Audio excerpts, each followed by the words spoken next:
métabolisme. Le métabolisme des glucides. Très bien. Donc, même le métabolisme des glucides est un chapitre qui est assez consistant. Donc, nous allons essayer de suivre le plan de votre cours pour ne pas nous perdre. Je vais essayer de suivre, j'ai essayé d'utiliser comme source votre cours polycopié de la faculté de médecine d'Alger. D'accord? Je vais vous le remettre tout à l'heure si vous ne l'avez pas. On va essayer de suivre le plan de votre cours, c'est-à-dire qu'on va procéder un peu en abordant la digestion des glucides, leur absorption, leur transport et enfin leur métabolisme intracellulaire qui comprendra les voies cataboliques et les voies anaboliques. Nous allons commencer par la glycolyse, nous allons ensuite voir le cycle de Krebs, d'accord? Puis on fera une pause, puis on décidera ensemble ce qu'on fera après, si vous voulez bien sûr. On n'aura pas le temps de tout faire. Si vous voulez, on organisera d'autres séances. On fera la néoglycogenèse, d'accord? Ou bien la glycogénogenèse, le métabolisme du glycogène. C'est comme vous voudrez. L'essentiel, c'est que la partie principale de notre séance d'aujourd'hui soit accomplie et abordée, d'accord, dans sa totalité, c'est-à-dire les différents moyens d'utilisation du glucose et du glucide à l'intérieur de mon organisme, puis la glycolyse et le cycle de Krebs, c'est-à-dire les différentes voies cataboliques du glucose. Très bien, je vais vous demander de vous concentrer avec moi. S'il vous plaît, j'aurais besoin une seule personne, un volontaire, prenne des photos. D'accord? On me l'a demandé. D'accord? Pour la page. D'accord? Donc, si quelqu'un le veut bien, durant la séance, il se lève, il prend une photo comme ça, de toute la salle, puis quelques photos de vous. D'accord? Vous êtes d'accord? Merci. Et de me les envoyer. D'accord? À moi ou à la page Wikipédia. D'accord? Très bien. Donc, nous allons commencer. Très bien.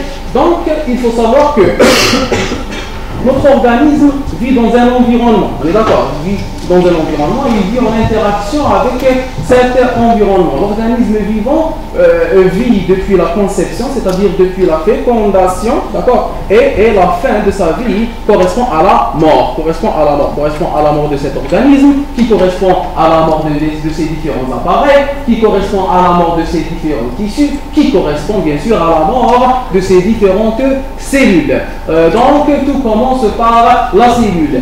Et dans la naissance et dans la mort. C'est-à-dire que votre organisme, avant d'exister, il a existé sous forme d'une seule cellule qui a commencé à se multiplier pour donner un grand nombre de cellules, pour que ces grands nombres de cellules puissent s'organiser en tissu, puis en organe, puis en appareil, puis pour donner cet organisme. C'est-à-dire que nous allons commencer notre cours à partir du principe selon lequel la cellule est l'unité structurale et fonctionnelle de mon organisme. C'est-à-dire que pour comprendre le métabolisme biochimique et physiologique de tous les composés, de toutes les molécules qui ont accès à mon organisme et qui interagissent avec mes cellules, nous devons comprendre quelle est l'interaction de ces molécules au niveau intracellulaire. C'est-à-dire que fait la cellule, que font les différentes cellules avec ces molécules et quelle est la différence entre l'interaction d'une cellule avec cette molécule selon le type de la cellule. C'est-à-dire quelle est la différence entre une cellule nerveuse et une cellule hépatique quant à cette interaction avec le glucide. Quelle est la différence de l'utilisation des glucides entre une cellule hépatique, une cellule nerveuse, une cellule musculaire et une cellule myocardique? Donc nous devons comprendre quels sont les phénomènes intracellulaires pour comprendre l'importance physiologique et biochimique de cette molécule. Aujourd'hui, vous savez très bien que mon organisme utilise différentes molécules. Nous avons des principales molécules qui interagissent avec mon organisme. Nous avons les protéines qui interviennent dans la construction de la matière vivante. Nous avons les lipides et les glucides qui constituent des matériaux énergétiques. D'accord? Grossièrement, les lipides sont mieux conservés. Ils permettent d'avoir de l'énergie à long terme. Et les glucides sont plus rapidement utilisés et sont plus efficaces du point de vue énergétique. Donc les glucides et les lipides sont deux types de molécules qui servent à donner de l'énergie. La différence entre les deux, c'est que les lipides sont surtout utilisés dans la conservation, dans le stockage, c'est-à-dire pour avoir un effet à long terme de cette énergie. Alors que les glucides, on les utilise à court et à moyen terme. Aujourd'hui, et bien sûr, il y a d'autres molécules ou bien d'autres composants qu'utilise notre organisme. Nous avons les oligo-éléments, les vitamines et l'eau qui sont utilisés en tant qu'effecteurs. Ils peuvent accélérer les réactions, ils peuvent inhiber les réactions et ils peuvent jouer différents rôles dans l'activation, l'inhibition enzymatique. Très bien, très bien. Ça, c'est dans les phénomènes. Bien sûr, l'eau a d'autres fonctions dans mon organisme. Aujourd'hui, nous allons nous intéresser aux glucides. Quels sont les différents types de glucides que mon corps peut utiliser? Les types de glucides, nous allons les voir à partir de notre environnement, puisque j'ai commencé par dire que notre organisme vit avec cet environnement. C'est-à-dire que mon organisme a besoin de cet environnement pour pouvoir se procurer ces glucides. Nous avons des glucides d'origine animale et des glucides d'origine végétale. Nous avons des glucides d'origine animale et des glucides d'origine végétale. Les glucides que je prends à partir de mon environnement, que j'utilise ou là, que je prends de mon environnement sont surtout des glucides complexes. Les glucides simples à utilisation directe ne sont que rarement retrouvés dans l'environnement. Ils sont retrouvés en très petite quantité, d'accord, dans l'environnement naturel. Là, les jus, gazous, d'accord, qui ont simplifié les glucides pour avoir ce goût sucré. Très bien. Donc, dans mon environnement, je retrouve des glucides complexes. Le principal glucide animal est le glycogène. Bravo. Et le glycogène que nous retrouvons dans les origines animales. C'est-à-dire que nous retrouvons en tant que forme de stockage dans la viande et dans les différents produits d'origine animale. Et nous avons aussi des glucides complexes d'origine végétale comme l'amidon. Très bien. Donc, le glycogène et l'amidon sont en fait des macromolécules, des molécules géantes complexes qui sont composées de petites molécules glucidiques. C'est-à-dire que je vais avoir besoin de prendre ces molécules complexes, de leur faire subir des transformations pour pouvoir tirer des glucides simples à partir de ces glucides complexes. Donc, ces différents phénomènes qui correspondent à la transformation d'un ose complexe ou bien d'un glucide complexe en un glucide simple correspondent à la digestion. C'est la digestion des glucides. La digestion des glucides correspond aux différentes transformations physico-chimiques que les glucides complexes subissent pour pouvoir donner des glucides simples. Je reprends, la digestion des glucides correspond aux différentes transformations physico-chimique que subit une molécule glucidique complexe pour pouvoir donner des glucides simples à utilisation directe par mon organisme. Donc les glucides vont subir la digestion. La digestion des glucides va avoir lieu dans mon appareil digestif. L'appareil digestif est composé de deux parties. Le tube digestif et les glandes annexes. Le tube digestif correspond à l'environnement dans lequel la nourriture se trouve, de son entrée à sa sortie, de son entrée dans la bouche à sa sortie de l'anus. C'est ça le tube digestif. C'est la cavité externe, c'est-à-dire qu'elle est en relation avec le milieu extérieur, dans lequel sont retrouvés les aliments ou la nourriture dans les différentes étapes de leur digestion. Les glandes annexes sont des organes qui sont situés dans la paroi du tube digestif ou à l'extérieur du tube digestif et qui sont impliqués dans la sécrétion, plutôt dans l'élaboration et dans la sécrétion de composants qui vont aider à la digestion, qui vont aider surtout chimiquement cette digestion. Est-ce que vous êtes d'accord? Très bien. Donc, la digestion des glucides va commencer au niveau de la bouche. Dans la bouche, ou dans la cavité buccale, les glucides vont subir deux types de digestion. Une digestion chimique et une digestion mécanique. La digestion mécanique correspond à la mastication. La mastication est le retournement par la langue. Par la langue. En plus du contact avec la salive. Très bien, donc ces glucides vont commencer à être simplifiés. Si je prends par exemple l'amidon, il va subir l'action de beaucoup d'enzymes, dont la principale enzyme est l'amylase, et l'amylase salivaire. L'amylase salivaire va commencer à simplifier cette grosse molécule qui est l'amidon. L'amidon est composé de grosses chaînes, une longue chaîne qui est composée par la succession des molécules de glucose liées par des liaisons alpha N4, d'accord, et qui présentent des ramifications. C'est-à-dire que j'ai une seule chaîne, que j'ai une longue chaîne, voici une chaîne, d'accord, et cette chaîne est composée de molécules glucidiques, de glucose, liées par des liaisons alpha N4, d'accord. Et puis, elle va présenter des ramifications. Et ces ramifications, ces branches permettent à cette molécule d'être plus complexe. Parce que même ces ramifications peuvent avoir des ramifications. Et les ramifications des ramifications peuvent avoir des ramifications. Et les ramifications des ramifications des ramifications peuvent avoir des ramifications. Et les ramifications des ramifications des ramifications peuvent aussi avoir des ramifications. Donc cette molécule a la capacité d'être complexe et a la capacité de regrouper un grand nombre de molécules doses simples dans une seule molécule dose complexe. Dans la même chaîne, les molécules de glucose sont liées par des liaisons alpha N4. Mais quand on passe d'une chaîne à une autre chaîne, c'est-à-dire lors du branchement, il y a d'autres types de liaisons. Vous avez vu les liaisons alpha 1,6. Très bien. Donc la digestion commence. La première digestion, qui correspond à la mastication au retournement par la langue et au contact avec cette eau ou ce liquide qui est la salive, je commence un peu à simplifier. Je commence à augmenter la surface de contact. Quand un morceau de pain, d'accord, le khubz de canne et les enzymes, donc qu'est-ce que je fais? Je vais le mastiquer.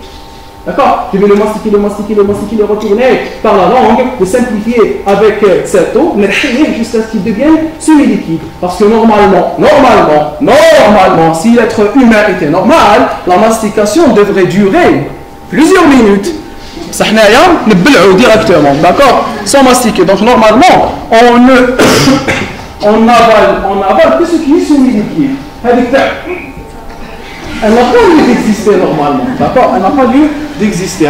Des bouffées, d'accord? Donc normalement, non.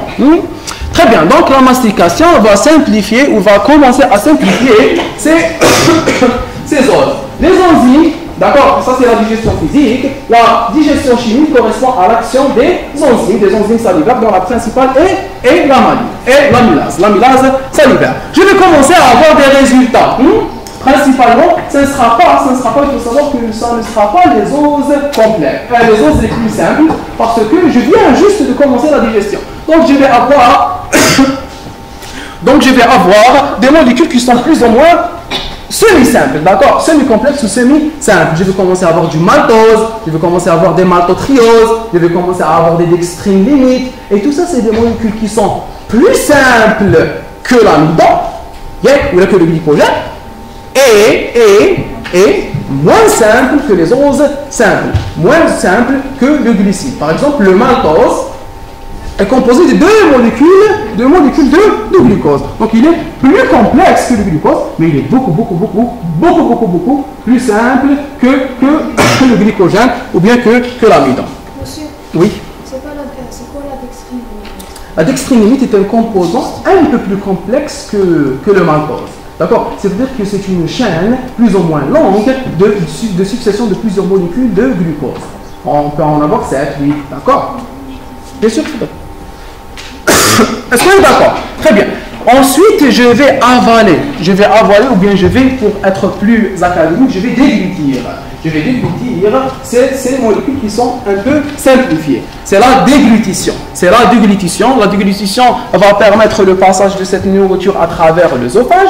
L'œsophage va, à travers ces mouvements de péristaltisme, permettre à la nourriture de descendre jusqu'une fois arrivé au sphincter œsophagien inférieur qui va s'ouvrir pour permettre les molécules de passer. Vous savez très bien que le sphincter œsophagien inférieur est au repos fermé. Il est fermé pour ne pas permettre aux différentes acidités de monter vers l'œsophage pour ne pas le brûler. Donc l'estomac, elle est fermée. L'estomac est fermé. D'accord? Très bien. Donc, quand la nourriture arrive, le sphincter œsophagien inférieur va s'ouvrir et la nourriture va passer au niveau de l'estomac. L'estomac concerne surtout, il est surtout impliqué dans la digestion des protéines et des lipides. Les glucides ne vont pas terminer ou bien ne vont pas continuer leur digestion au niveau de l'estomac. Donc on va sauter l'estomac, on arrive au pylore.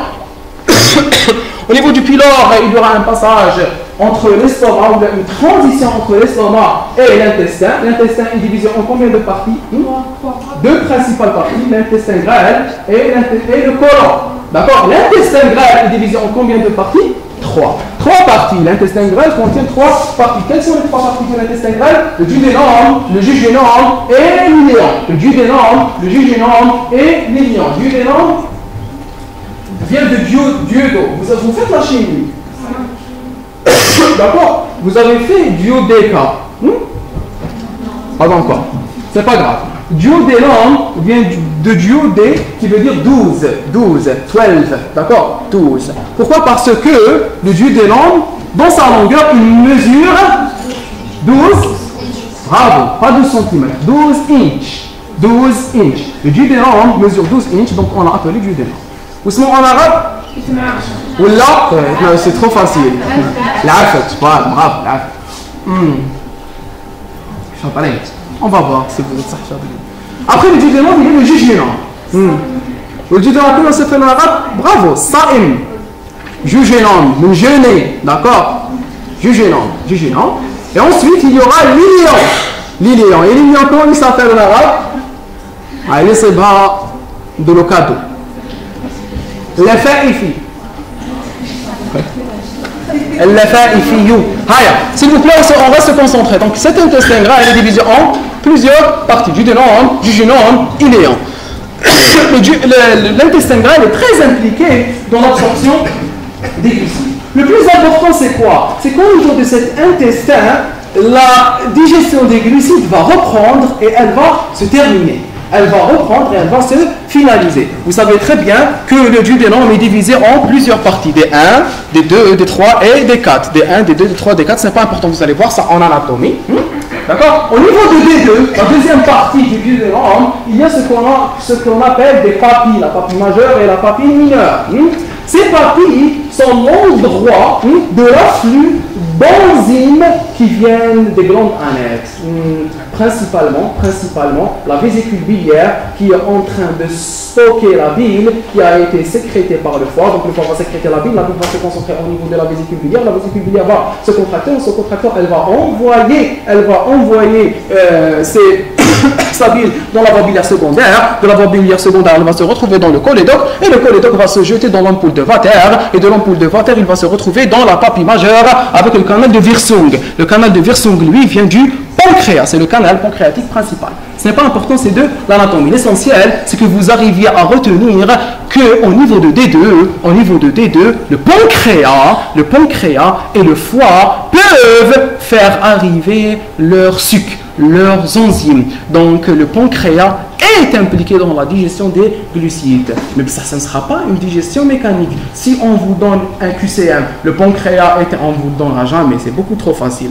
Le pancréas est impliqué dans la digestion mécanique des glucides. C'est clair que c'est faux. Le pancréas ne va pas sortir et commencer à frapper les glucides pour les simplifier. Il va juste sécréter des enzymes et ces enzymes vont intervenir dans la digestion chimique de ces glucides. Donc, si on reprend très rapidement, la digestion commence au niveau de la cavité buccale. Au niveau de la cavité buccale, il y aura de la mastication, de la déglutition. Après, il y aura de la mastication, il y aura aussi une digestion un peu chimique. Cette digestion chimique va commencer à simplifier les os. Les os vont se transformer de glucides complexes en glucides semi-simples. On a parlé des maltoses, des maltotrioses, des dextrines limites. Ces molécules semi-complexes vont être avalées, ils vont arriver à l'estomac. Au niveau de l'estomac, il n'y a pas de digestion de glucides. On est arrivé au niveau de l'intestin. Au niveau de cet intestin, il y aura une sécrétion d'enzymes. Il y aura une sécrétion d'enzymes pour terminer la digestion des glucides. Donc il y aura des enzymes sécrétées par le pancréas, il y aura aussi des enzymes sécrétées par la paroi intestinale. Parce que même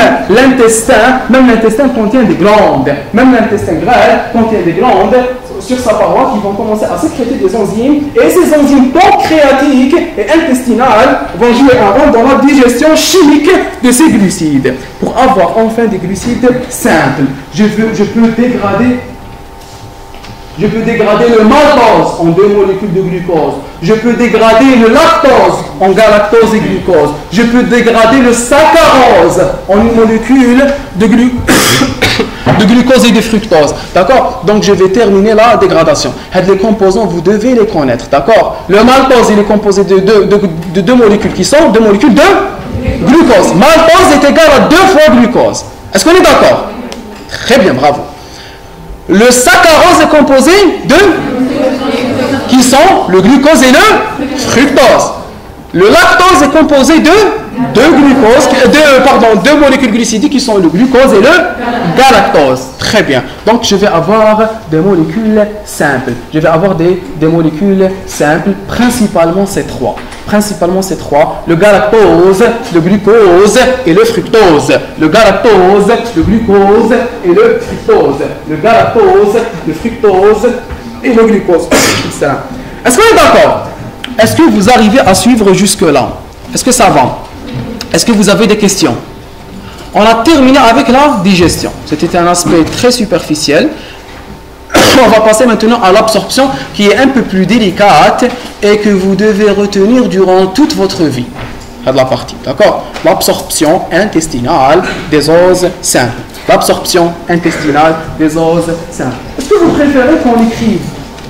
Vous arrivez à suivre. Il faut faire travailler votre concentration. C'est important. Essayez de vous concentrer. Après les polycopiés, vous pouvez trouver 1001 cours sur Internet. J'essaie juste de partager avec vous une certaine façon de raisonner et de retenir le cours des choses chronologiques. Est-ce qu'on est d'accord jusque-là? Pas de questions? Très bien. Donc, on passe à l'absorption. On a terminé. Je crois que j'avais mis des diapos. Ici. Voilà, digestion, on a terminé. Ça, c'est la digestion. On va faire ça pour être heureux.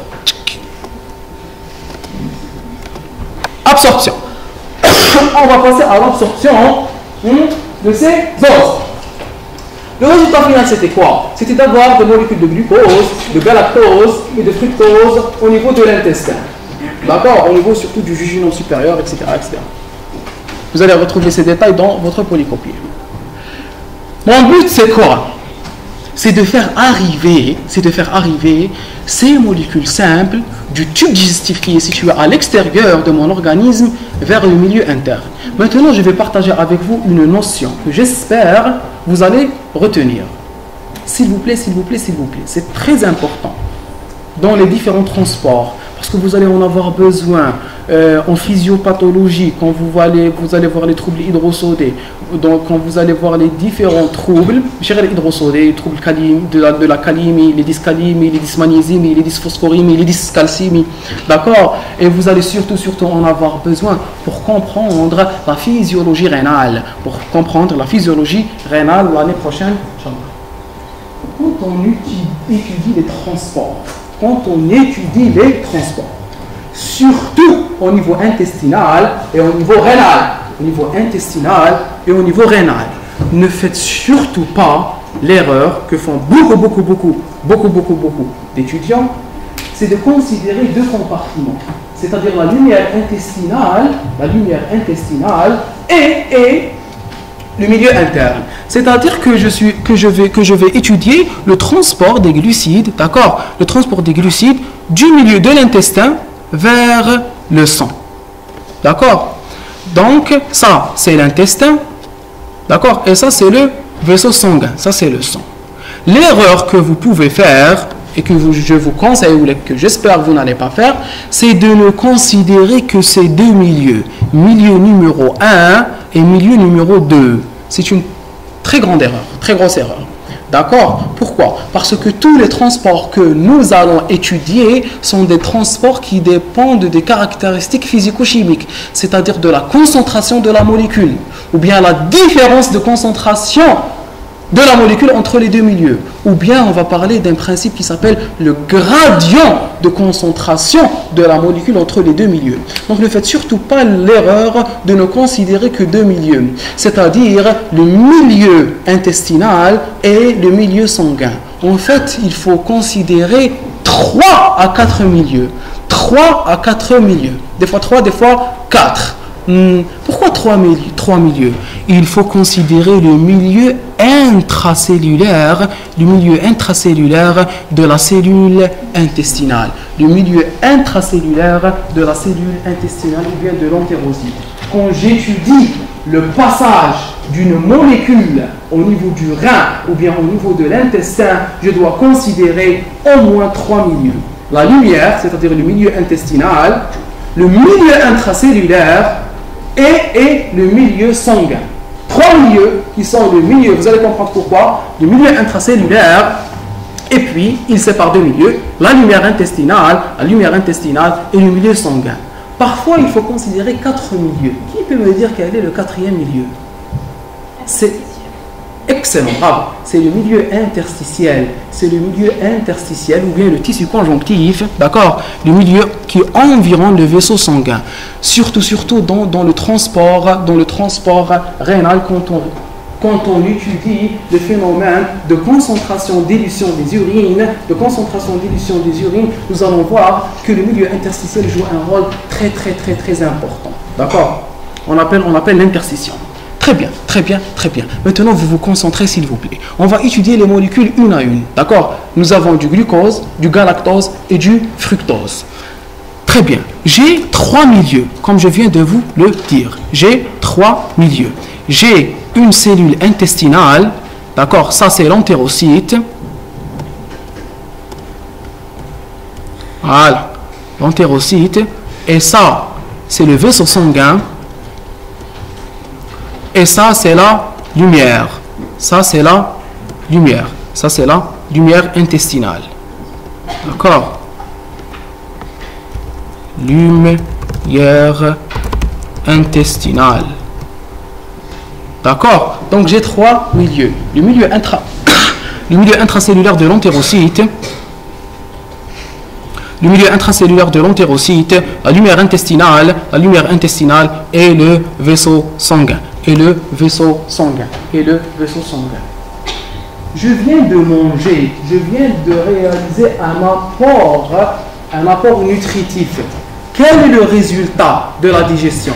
C'est d'avoir des oses simples au niveau de la lumière intestinale.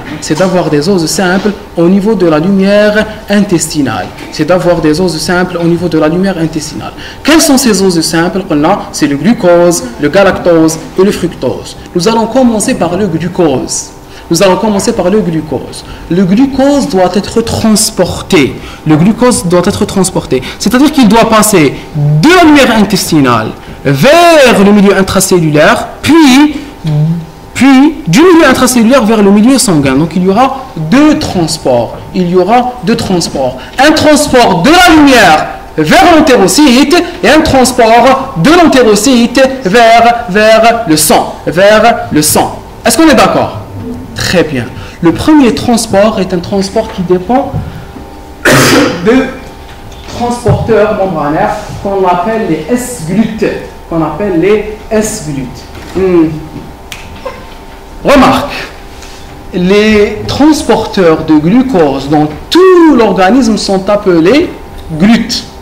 Les transporteurs de tous les os simples, pas du glucose seulement, sont appelés glutes.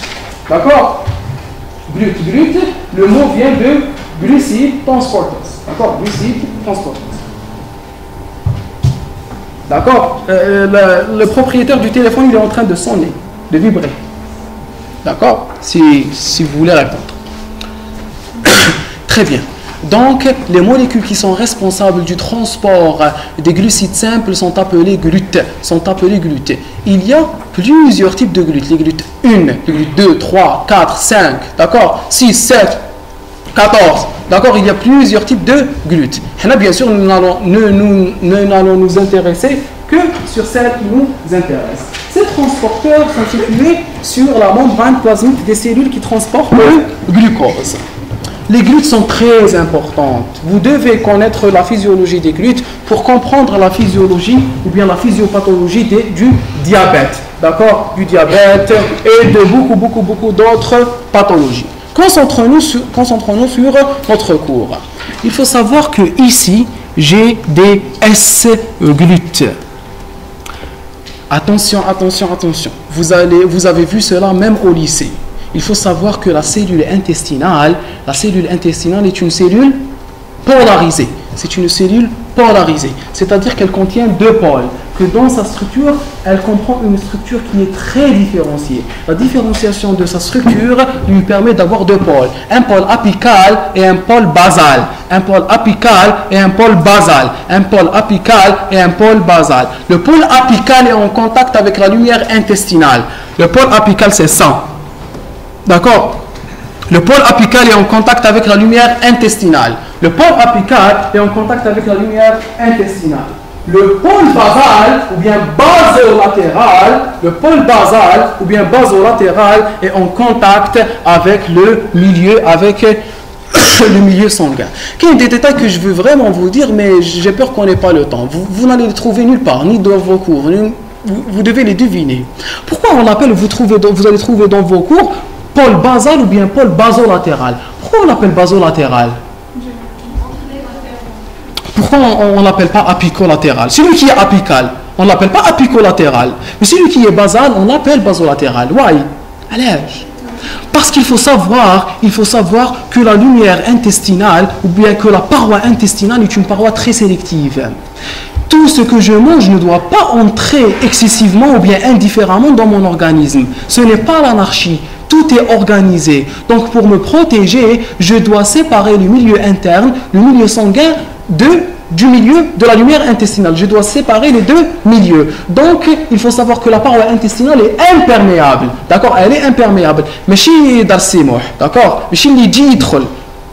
Donc, c'est une membrane imperméable qui est sélective, qui ne laisse passer que les molécules dont elle a besoin. Donc, cette cellule, elle va sélectionner les molécules qui doivent passer. Et comment elle va les sélectionner? Il faut savoir un entérocyte, il est voisin d'un autre entérocyte.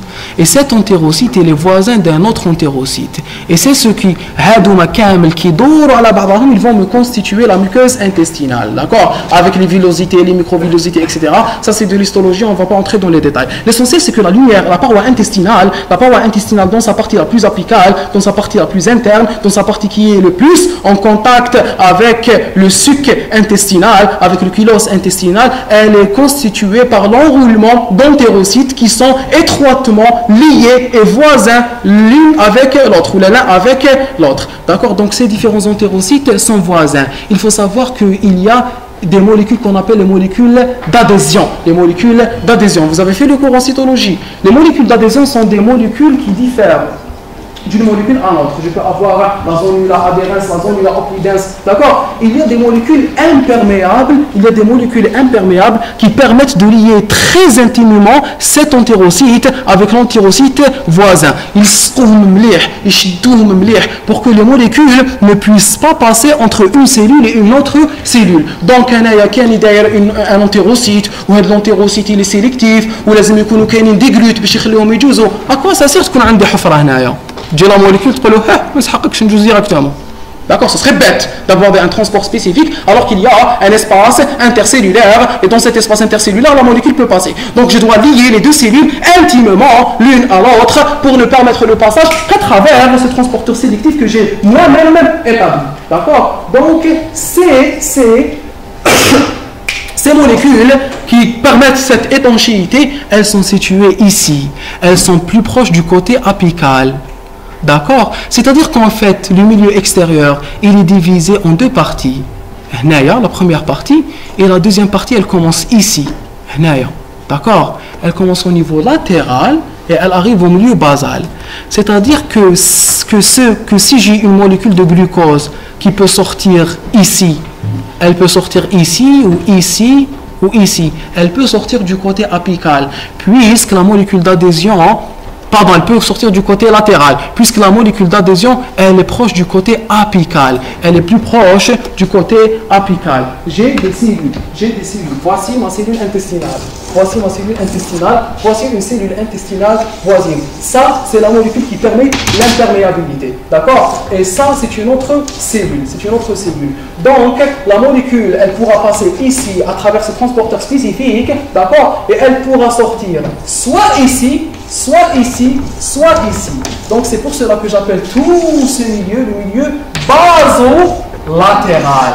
Basolatéral. Parce que la molécule qui sort du côté latéral, elle peut se retrouver dans le milieu basal. C'est pour cela que j'appelle ce milieu basolatéral et ce milieu le milieu latéral, le milieu apical. Parce que la molécule qui sépare les deux cellules ou qui lie entre les deux cellules, elle est située du côté apical et elle nous sépare le milieu extérieur en deux parties, une partie apicale et une partie basolatérale. Basolatérale, c'est pour cela que vous retrouvez dans les livres milieu basolatéral. Milieu basolatéral qui ne forme qu'un seul milieu. Est-ce qu'on est d'accord? L'essentiel, c'est que qu'est-ce qu'on est arrivé à comprendre? On est arrivé à comprendre que la paroi intestinale est sélective. Elle ne laisse pas passer toutes les molécules comme elles veulent. Et cette sélectivité d'absorption lui permet de sélectionner les molécules qui peuvent passer. Elle lui permet de sélectionner les molécules qui peuvent passer. Donc, je n'ai pas peur d'avoir des molécules qui traversent entre les cellules puisqu'il y a des molécules d'adhésion. Il y a des molécules d'adhésion très étanches qui permettent de séparer les deux milieux. Donc, je peux être tranquille, je vais étudier ce transport des glucides. Le transport du glucose du côté apical est réalisé par des glutes spéciales qui s'appellent les S-glutes. Qui s'appellent les S-glutes. Ce sont surtout les S-glutes 1, les S-glutes 1, les S-glutes 1, les S-glutes 1, les S-glutes 1, parce qu'il y a plusieurs types de S-glutes. Je peux retrouver des S-glutes au niveau de l'intestin, je peux retrouver des S-glutes au niveau du rein. D'accord? Très bien, très bien. Et c'est très important de les connaître. Inch'Allah, quand beaucoup d'entre vous deviendront des endocrinologues, qui veut devenir endocrinologue? Vous allez voir qu'en tant qu'endocrinologue, vous avez un traitement de première intention, un traitement de deuxième intention. Quand vous allez traiter un diabète, vous pouvez le traiter avec des molécules qui interagissent avec les S-glutes. D'accord? Vous allez voir, c'est très intéressant la médecine, quand on aime. L'essentiel, il faut d'abord, avant d'arriver à l'endocrinologie, que vous allez étudier en 5e année, Inch'Allah. D'accord? Ou là en 4e, puisqu'il y a comme 6 années, vous ne savez pas? Il se peut que vous n'ayez que 6 ans. Voilà, c'est qui fait exclusivité. C'est pas sûr. Hein? Haya, on se concentre. C'est pas important en médecine. C'est 7 سنين 10. حتكملوا حياتكم كامل وانتم تقراوا. Faut bosser, d'accord? Allez, s'il vous plaît. Donc, j'ai des molécules qui s'appellent les S-glutes. Et ces S-glutes permettent le passage des molécules. S'il vous plaît, ici, on se concentre. Je suis au niveau intestinal, et j'ai besoin de faire entrer des molécules de glucose de l'intestin vers le milieu intracellulaire de l'entérocyte. Il faut savoir que ici on va avoir besoin de la fameuse osmose. C'est quoi l'osmose? On va passer à la définition de l'osmose, on va essayer de comprendre d'abord le phénomène et après ça. S'il vous plaît. Je vais avoir besoin d'une autre molécule qui s'appelle le sodium. T'as le sodium? L'ion de sodium, Na+. Cette Na+, il est situé au niveau de la lumière intestinale. Il faut savoir que le Na+, est retrouvé abondamment dans le milieu intestinal. Il est très abondant, il est situé en très grande quantité. Et vous avez vu au lycée que le Na+, est un ion extracellulaire. C'est un ion principalement extracellulaire. Ça, vous vous en souvenez? Donc je retrouve le Na+, dans le milieu extracellulaire beaucoup plus que dans le milieu intracellulaire. Il y a beaucoup plus de Na+, dans le milieu extracellulaire que dans le milieu intracellulaire. Très bien. Donc supposons que nous faisons une membrane, un transporteur, et ce transporteur peut faire passer le sodium. Un transporteur qui est perméable au sodium. Le sodium, il va passer dans quel côté? Est-ce qu'il va passer du côté extracellulaire vers l'intracellulaire ou bien de l'intracellulaire vers l'extracellulaire? Bravo, de l'extracellulaire vers l'intracellulaire, parce que justement, il va suivre son gradient de concentration. Parce que vous avez vu au lycée que selon le mode de transfert à travers le gradient de concentration, la molécule passe du milieu le plus concentré vers le milieu le moins concentré. Donc, dès qu'une molécule de sodium arrive ici, elle va passer selon son gradient de concentration et elle va entrer à l'intérieur de cette cellule intestinale. Cette molécule de sodium, elle va, grâce à sa force mécanique et grâce à la spécificité de ce transporteur, faire entrer avec elle des molécules de glucose. Elle va faire entrer avec elle des molécules de glucose. Parce que ce transporteur, qu'est-ce qu'il a besoin? Il peut faire passer le sodium et le glucose. Ou chez nous, le sodium, voilà. Il faut que tu me donnes de la force physique pour pouvoir faire entrer le glucose. Donc le glucose n'a pas assez de force physique, il n'a pas un gradient de concentration assez important pour entrer à l'intérieur de la cellule. Donc qu'est-ce qu'il va faire? Il va utiliser la force mécanique du sodium pour entrer à la cellule grâce au sodium. On appelle ce transport un transport perméatif passif, actif, un transport perméatif, actif, secondaire, symport. C'est un transport perméatif. S'il vous plaît, pourquoi on l'appelle transport perméatif? Parce qu'il ne modifie pas la membrane. Vous n'avez pas encore fait la perméabilité des transports cellulaires. Ce n'est pas important. On l'appelle transport perméatif parce qu'il dépend de la perméabilité. C'est une membrane qui est perméable. Elle contient un transport spécifique. Je n'ai pas réalisé d'endocytose, je n'ai pas réalisé de phagocytose, mais je la structure de ma membrane pour pouvoir internaliser cette molécule. La molécule de ou la membrane n'a pas changé de structure. Donc la membrane a été perméable à cette molécule. Je l'appelle, la question déjà fait test. D'accord? C'est un résident, machallah. Vous la voyez maintenant, il faut la garder. Puis voilà. D'accord? C'est un transport perméatif, actif. Pourquoi on l'appelle actif? Actif parce qu'il utilise de l'énergie. Il a besoin de la force mécanique du Na+. Transport perméatif, actif, ou sinon actif secondaire, mais chez actif primaire. Pourquoi actif secondaire? Parce qu'il n'utilise pas de l'énergie directement sous forme d'ATP. D'accord? Il n'utilise pas de l'ATP. Donc ce n'est pas un transport actif primaire. D'accord? C'est un transport actif secondaire. Secondaire parce qu'il n'utilise pas de l'ATP, il utilise une autre source d'énergie qui est la force mécanique du sodium. C'est un transport perméatif, actif, secondaire, symport. Pourquoi symport? Symport parce que les deux molécules qui sont le Na+, et le glucose passent dans le même sens. Il dit le Na+, entre à l'intérieur de la cellule et le glucose entre avec lui. Si c'était un transport à contre-courant, d'abord on l'appellerait un transport antiport.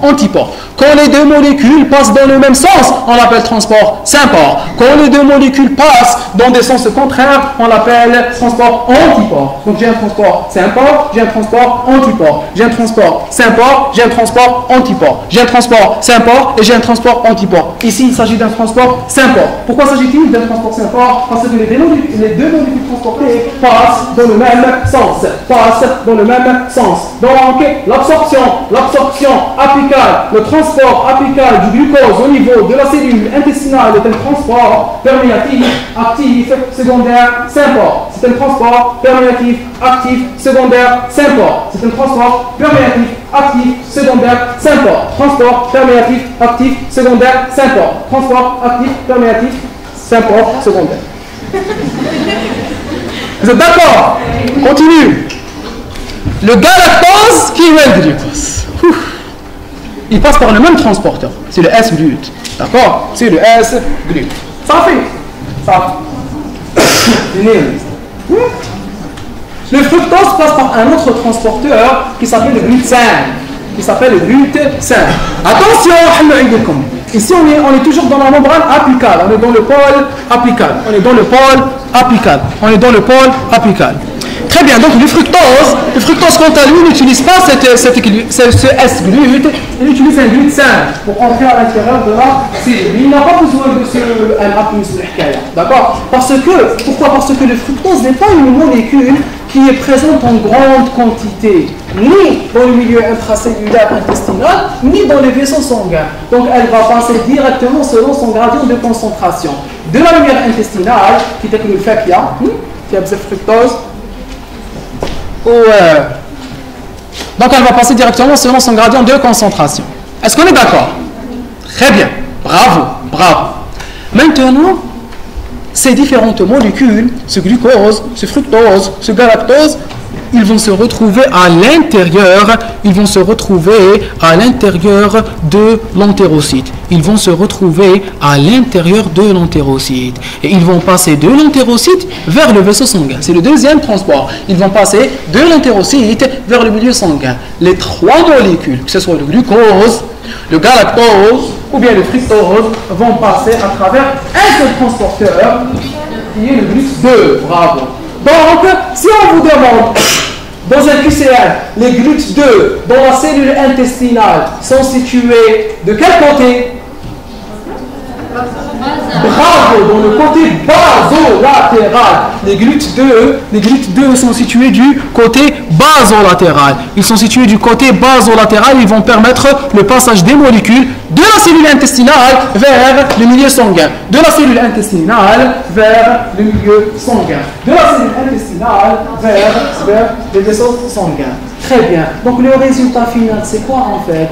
C'est que j'ai pu avoir des molécules glucidiques simples dans la danawiya. Très intéressant. Maintenant, l'intestin est relié à quel système vasculaire? C'est le système porte. D'accord? La veine porte. La veine porte va apporter ces différents glucides vers le foie. D'accord, vers le foie. Très bien. Le foie qui est le centre régulateur de la glycémie au niveau de mon organisme.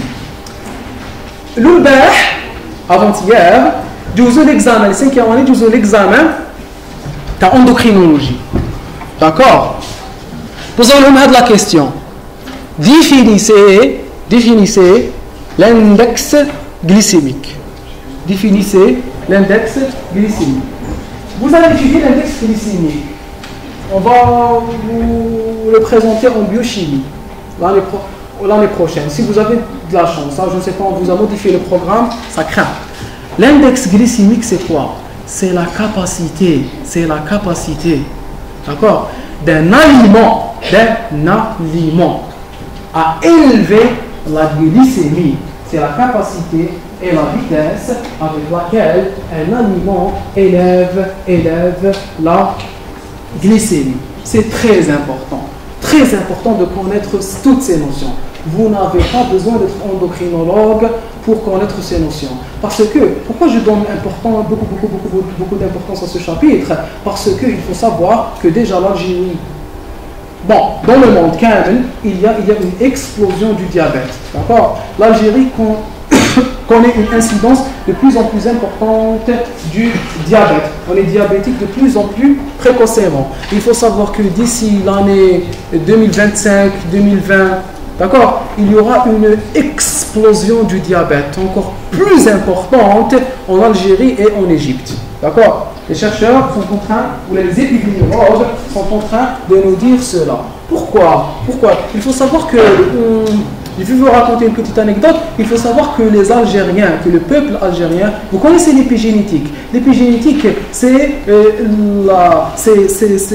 la capacité d'adaptation et d'adaptabilité d'un organisme avec son environnement. Il y a plus de cancers parce que l'environnement a changé. Il y a plus de diabète parce que l'environnement a changé. Il y a plus de maladies cardiovasculaires parce que l'environnement a changé. L'Algérie aujourd'hui connaît une transition, ce qu'on appelle une transition épidémiologique entre les maladies infectieuses et les maladies métaboliques, ou bien les maladies transmissibles et les maladies non transmissibles.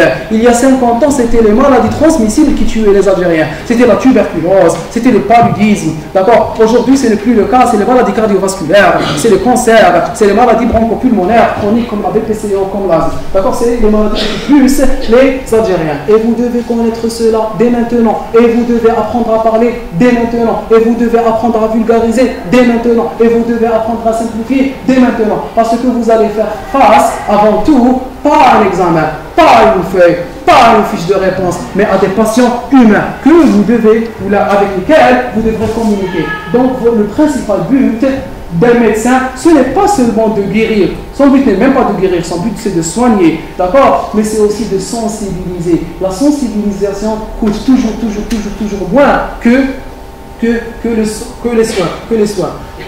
Elle coûte beaucoup moins cher, que ce soit dans le coût et dans le temps. Donc quand vous apprenez à sensibiliser une patiente, quand vous apprenez à sensibiliser un patient contre le diabète, contre les maladies cardiovasculaires, contre le tabagisme, vous pouvez en sauver beaucoup sans arriver aux soins. Donc vous devez bien maîtriser le métabolisme des glucides pour pouvoir remédier à ce problème, au problème du diabète. On a les Algériens ont été longtemps colonisés. On a été colonisés par les Romains, les Vandales. On a été colonisés par qui? Les Byzantins. Par qui? L'essentiel. Et les Français. D'accord. Donc il faut savoir que le peuple algérien, que ce peuple du Maghreb a longtemps été colonisé pendant des centaines d'années. D'accord. Donc il faut savoir que les Algériens ont longtemps vécu dans la misère. Est-ce que vous arrivez à me suivre? Quand on vit dans la misère, on mange peu. On mange le matin, d'accord, pour toute la journée. Il a donc il y avait peu de nourriture durant des périodes très excessives. Et donc notre organisme s'est un peu adapté à cette physiologie. Nous sommes devenus un peu comme des chameaux. D'accord. Donc notre organisme, notre génétique s'est adapté avec la mise en réserve. Tiens l'istiqlal, alhamdulillah. ولينا ناكلو ماشي كيما كنا ناكلو d'accord ولينا ناكلو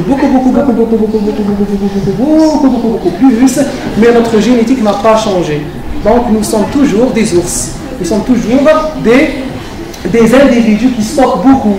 C'est pour cela que nous avons une très forte adaptabilité à grossir et à avoir du poids. Vous êtes algérien, tchimmo la crème tsmanou. D'accord. Ce n'est pas la peine d'en prendre beaucoup. Vous remarquez déjà entre vous qu'il y a une limite.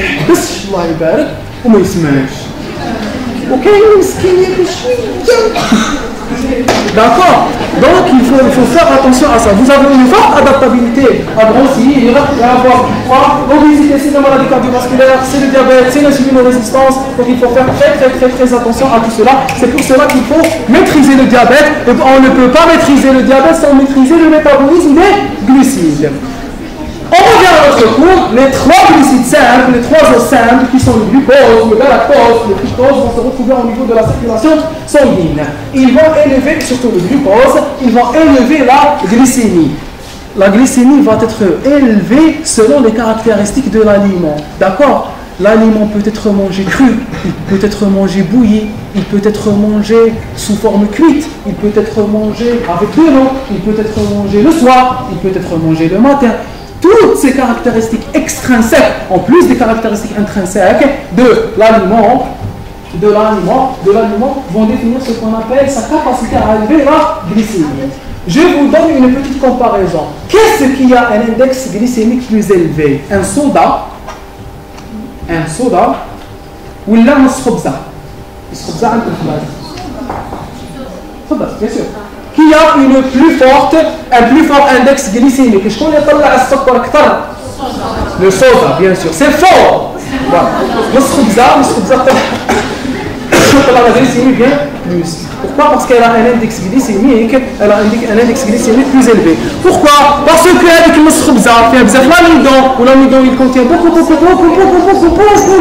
glucose. D'accord? Même si vous n'avez pas un goût sucré important, l'intestin trempe les molécules de glucose. Il y aura une élévation des molécules de glucose et une absorption très importante. Alors que le soda, sahnou, d'accord?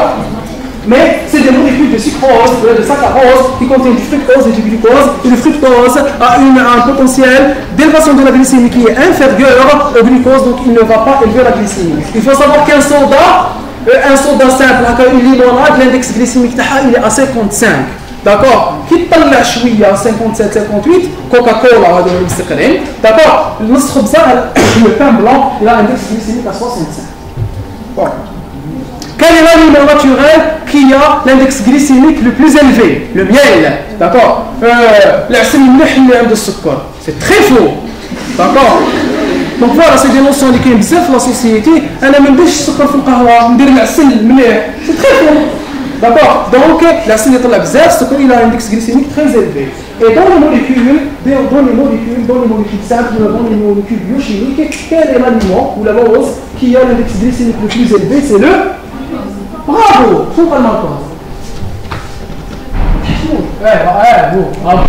Monsieur, si elle fait une fructose,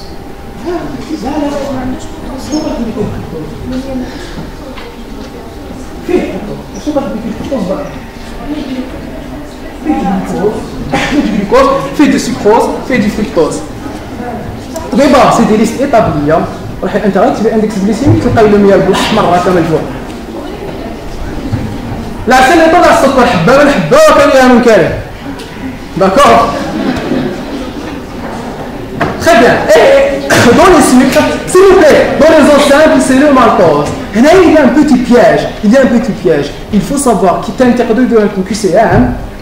Je connais un index glycémique, je connais le taux de glucose quel est l'aliment qui a un index glycémique plus élevé? Le maltose ou le glucose? Le maltose, bravo. Pourquoi? Parce que le maltose contient deux molécules de glucose. Il est très facilement dégradé. Donc à quantité égale, le maltose va libérer beaucoup plus de glucose et élever la glycémie beaucoup plus rapidement. Très bien. Bravo, je suis fier de vous. Très bien.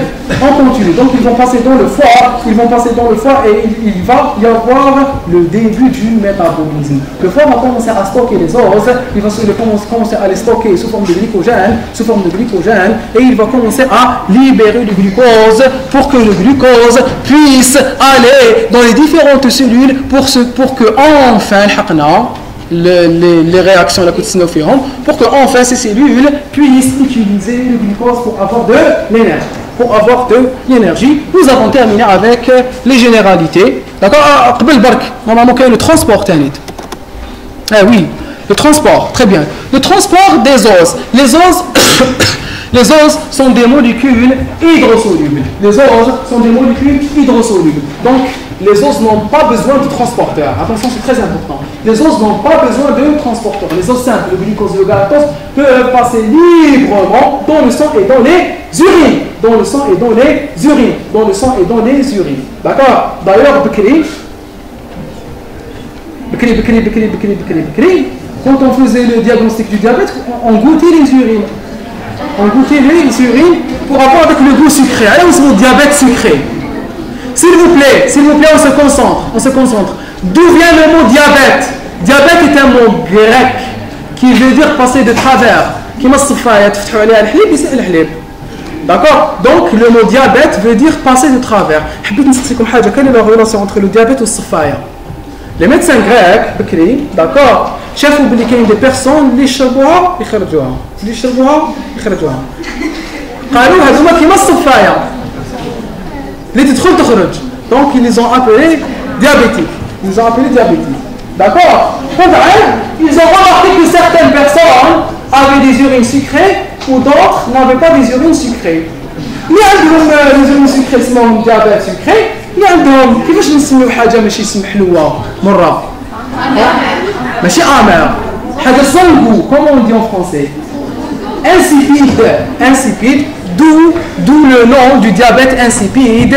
D'accord. D'où le nom du diabète insipide qui dépend d'une autre physiopathologie. C'est la physiopathologie d'une autre hormone qui s'appelle la DH. Mais vous devez faire la différence entre les deux. Très bien. Donc ce sont des molécules qui sont hydrosolubles. À partir d'un certain moment, je peux même avoir un goût sucré. D'accord. Les urines, ils sont hydrosolubles, ils sont transportés librement dans le sang et dans les urines, ils n'ont pas besoin de transporteurs. Et on clôture cette première partie.